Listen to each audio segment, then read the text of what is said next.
اے عمر میرا یہ لخت جگر ہے، میرا پیارا بیٹا ہے، آپ اسے چھوڑ دیجئے۔ تو حضرت عمر فرماتے ہیں کہ نہیں، قانون کے مطابق اسلام کا قانون ہے، اب اس نے شراب پی ہے تو اس کو 80 سے 100 کوڑے لگیں گے، 80 یا 100 کوڑے اس کو لگیں گے، تب انصاف ہوگا۔ عمر کی نظر میں اپنے بیٹے سے زیادہ نبی پاک علیہ الصلوۃ والسلام کے دین کی اہمیت، سرکار کی شریعت کی اہمیت ہے، تو عمر جو ہے وہ اس شریعت کو پہلے رکھے گا نہ کہ اپنے بیٹے کو۔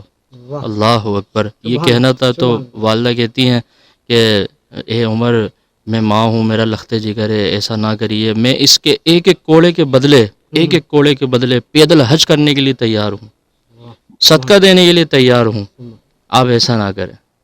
ماں تو مامتا ہوتی ہے نا۔ تو پیارے عمر نے فرمایا کہ نہ، نبی پاک کی شریعت میں، میرے مصطفیٰ کی شریعت میں یہ صدقہ اور حج نہیں، بلکہ جو سزا ہے 80 سے 100 کوڑوں کی وہی اس کو لگیں گے۔ تو یہ کہنا تھا۔ اس کے بعد جو ہے آپ نے حکم فرمایا کہ ان کو کوڑے مارے جائیں۔ 80 کوڑوں تک جیسے ہی پہنچے تو پیارے ابو شامہ حضرت عمر کے صاحبزادے کی روح پرواز کر، اللہ اکبر۔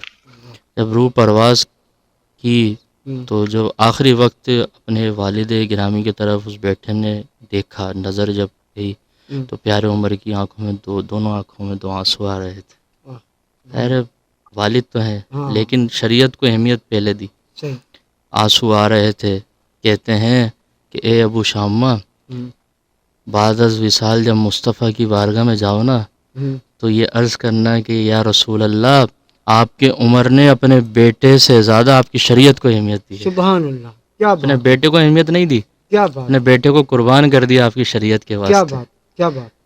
تو اتنا ہی تھا کہ ان کا وصال ہو گیا۔ تو قربان جائیے، دیکھیں جیسے غلام ویسے پھر آقا، اللہ اکبر۔ حضرت عمر رضی اللہ تعالیٰ عنہ نے فرمایا، جب یہ بات کہی تو کسی نے کہا، جو کوڑے مار رہے تھے، کہ اے عمر 80 کوڑے ہوئے ہیں لیکن سزا تو 100 کوڑوں کی تھی، باقی 20 کوڑوں کا کیا ہوگا؟ تو انصاف دیکھیں آپ، عدل و انصاف، عادل ہو تو ایسا ہو۔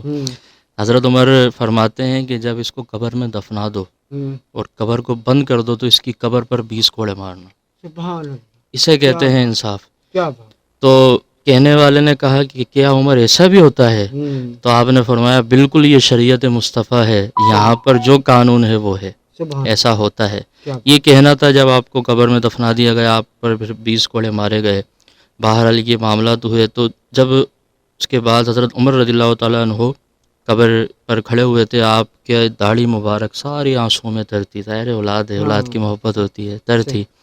تو اللہ اکبر، حضرت حذیفہ بن یمان رضی اللہ تعالیٰ عنہ آپ تشریف لاتے ہیں، آ کر کہتے ہیں اے عمر، پریشان نہ ہوئیے، غم نہ کریے، مجھے رات کو سرکار کی زیارت ہوئی، سبحان اللہ، سرکار علیہ الصلوۃ والسلام کی زیارت ہوئی ہے۔ آپ کے بیٹے کو جب دفنایا گیا اس کے بعد مجھے مصطفیٰ کریم کی زیارت ہوئی ہے، اور انہوں نے مجھ سے فرمایا ہے کہ میرے عمر کو بولنا کہ اے عمر، تم نے اپنے بیٹے کو پاک کر کر بھیجا ہے، اللہ تبارک و تعالیٰ نے اس پاکیزگی کی وجہ سے اس کے لیے جنت کے سارے دروازے کھول دیے، اور تمہارا بیٹا ہمارے ساتھ ہے، تمہارا بیٹا ہمارے ساتھ ہے۔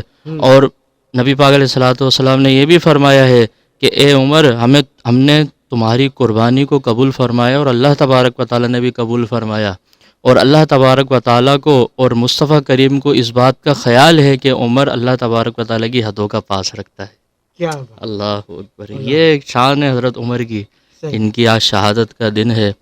تو اللہ تبارک و تعالیٰ بس ان اللہ کے جو نیک بندے ہیں، جو صحابی رسول ہیں، ان کے وسیلے سے ہمیں بھی اسلام پر عمل کرنے کی توفیق عطا فرمائے۔ آمین، بالکل آمین۔ اور یقیناً آج کا پہلا محرم کا یہ دن، اور اس پر ایک گفتگو کر رہے تھے محمد نجم خان صدیق برکاتی صاحب کی جانب جائیں گے۔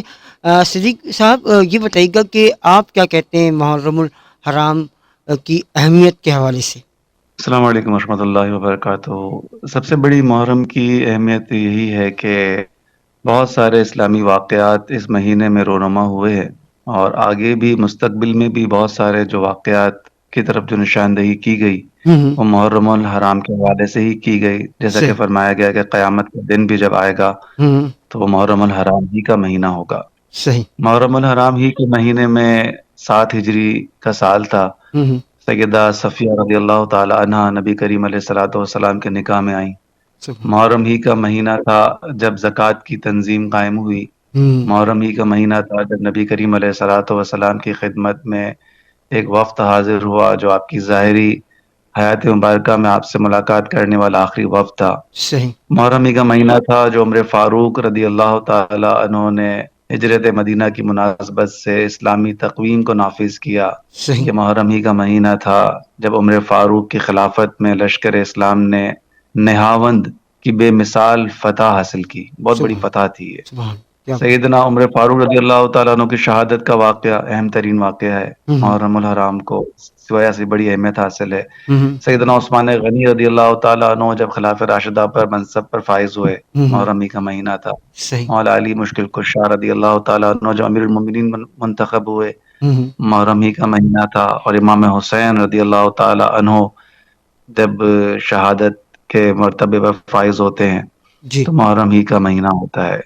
اور قرآن کریم نے بھی 4 مہینوں کو حرمت والا مہینہ قرار دیا ہے، فرمایا ہے کہ ذیقعدہ، ذی الحج اور محرم، یہ 3 مہینے لگاتار ہیں اور 1 مہینہ محرم کا۔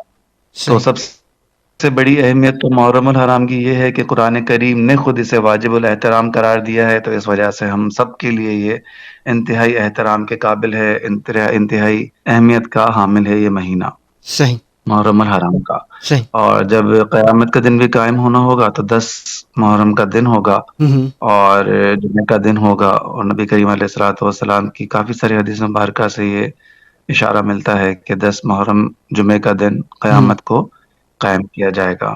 صحیح۔ اور رہا ٹاپک جو علامہ نجم صاحب نے فرمایا سیدنا عمر فاروق رضی اللہ تعالیٰ عنہ کے حوالے سے، تو واقعی آج یکم محرم الحرام سیدنا عمر فاروق رضی اللہ تعالیٰ عنہ کا یوم شہادت تھا۔ فاروق کا مطلب ہے فرق کرنے والا۔ صحیح۔ ایک منافق نبی کریم علیہ الصلوۃ والسلام کی بارگاہ میں ایک کیس لے کر جاتا ہے، اور یہ خود منافق تھا اور اس کے اگینسٹ میں جو تھا وہ کافر تھا۔ یہ منافق اور کافر دونوں جاتے ہیں نبی پاک علیہ الصلوۃ والسلام کی بارگاہ میں، کیس بیان کرتے ہیں، سرکار کافر کے حق میں کیس سنا دیتے ہیں کہ کافر سچ ہے اور کافر جو اس کی بات جو ہے ویلڈ ہے اور تم غلط بیانی کر رہے ہو، لہٰذا تم یہاں مجرم ہو۔ اسے یہ بات بہت بری لگی منافق کو کہ یار میں اہل ایمان ہوں اور میں مسلمان ہوں، میں کلمہ پڑھتا ہوں۔ وہ بہت سارے منافق ایسے تھے اس زمانے میں جو بظاہر تو کلمہ پڑھتے تھے لیکن دل میں ان کے کلمہ نہیں اترتا تھا۔ صحیح۔ تو یہ عمر فاروق کے پاس جاتا ہے منافق یہی کیس لے کر، اور کہتا ہے کہ دیکھو یہ کافر ہے، کیونکہ اسے معلوم تھا کہ عمر فاروق جو ہیں وہ مسلمانوں کے بڑے جو ہے وہ شیدائی ہیں اور مسلمانوں سے بڑی محبت کرتے ہیں، تو یقیناً وہ میرا ہی ساتھ دیں گے، اسلام کا ہی ساتھ دیں گے۔ تو جا کے کہتا ہے کہ عمر میں یہ کافر ہے اور بت پرست ہے، میں مسلمان ہوں اور یہ کیس ہے، اور نبی پاک علیہ الصلوۃ والسلام کی بارگاہ سے ہو کر آئے ہیں لیکن نبی پاک نے اس کے حق میں گواہی دے دی ہے۔